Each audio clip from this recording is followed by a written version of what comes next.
તો મિત્રો મારા આ વિડીયોમાં ફરી એકવાર તમારું સ્વાગત છે અને આપણે રાધન છઠના નિમિત્તે એક સરસ મજાનો વિડીયો બનાવ્યો છે. તો વિડીયો પૂરો જોજો અને તમારે પણ આ એક સુંદર મજાની અમે શાકભાજી લાવીએ છીએ. જો તમારે જરૂર હોય તો કોમેન્ટમાં જરૂરથી બતાવજો. તો ચાલો આપણે વિડીયો ચાલુ કરીએ.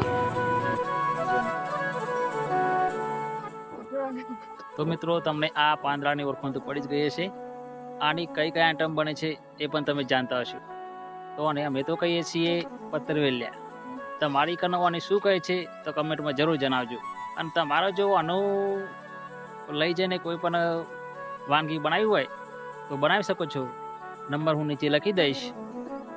અને કોઈને માર્કેટમાં જો મોટા પાયે શાકભાજીની લારી કે કોઈ માર્કેટ એવું હોય તો કહેજો, અમુકો પણ તોડી આપશે. બીજું કોઈ ભાઈ બરોબર, તમારે ના ખાવા તો બીજા કોઈને કહેજો, એ પણ સ્વાદ માનશે. અને આની તો ઘણી બધી આઈટમ બને છે. તો સિટીમાં નવરા બેઠા હોય એટલે લોકો બહુ બનાવે. જો કે આપણે ટાઈમ નથી હોતો એટલે નથી બનાવતા. અમુક ટાઈમ બનાવીએ રોદન સટ આવ્યો તેવા હોય ત્યારે. ઓકે, તો આપણે આટલે રજા લઈએ અને જરૂર હોય તો કહેજો, અહીંથી મોકલી આપશું.